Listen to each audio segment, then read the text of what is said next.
Guys, good day everyone. Luto tayo ngayon ng lunch. Yung may vegetables na rice.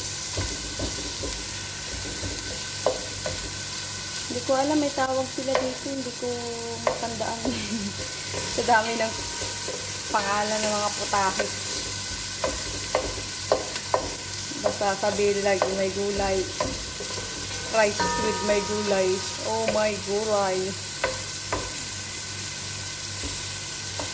Napakasarap din ito eh. Sa atin, white rice lang talaga. Wala na mga ek pa. Dito kung ano-ano pang kaeksikan.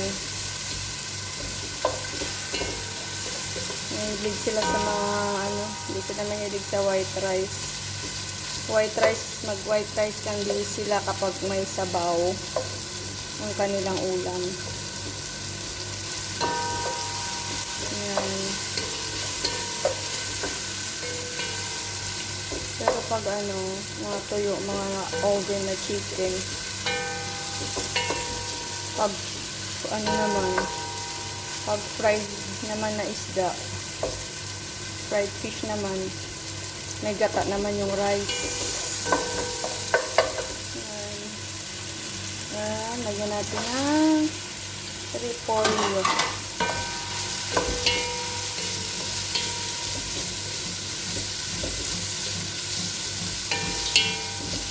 Ayan lang guys. Ang dali lang naman siya lutuin.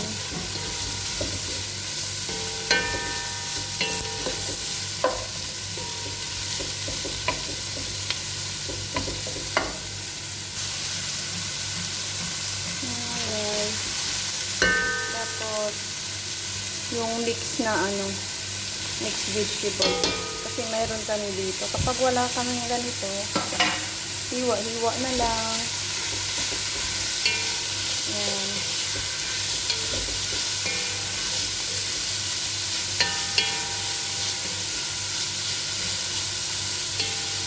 Ayan lang siya guys. Tapos lagyan lang siya ng konting sanot.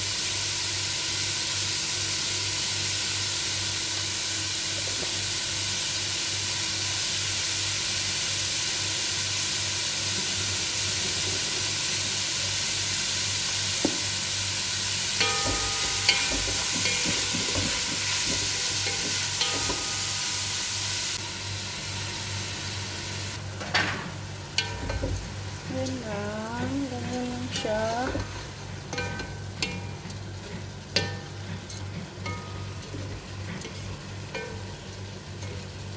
Dali lang naman, gisa lang sibuyas, kamatis, tapos yung bell pepper.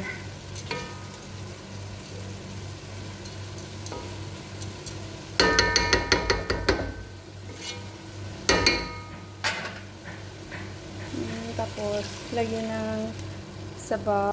Itong sabaw na to guys, ito yung pinakuluan ko na pinakuluan ng chicken. Pinakuluan na siya ng chicken. May lasa na siya. Habang pinakuluan ko, nilagyan ko ng Maggi. Tapos, may paminta. Ayan guys. Ganyan lang. Tapos, hintayin na lang natin kumulo. Hintayin na lang muna natin kumulo siya.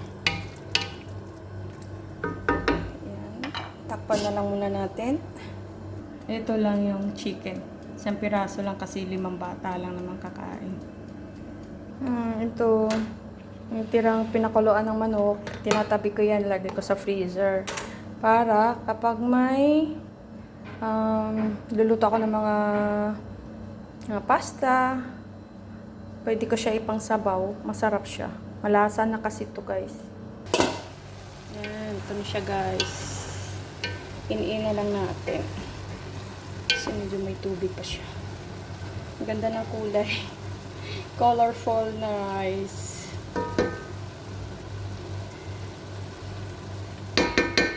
Nung umuwi ako bakasyon, hindi ko man lang mapagluto yung anak ko ng ganito pala. biryani lang na pagluto ko sa kanila. Hindi ko sila napatikim ng ano, mga ganitong pagkain. So, may mga pasok na. Takpan muna natin guys. In-in muna natin. Ayan na siya guys. In-in muna natin ng konti. Thanks guys. Thank you for watching.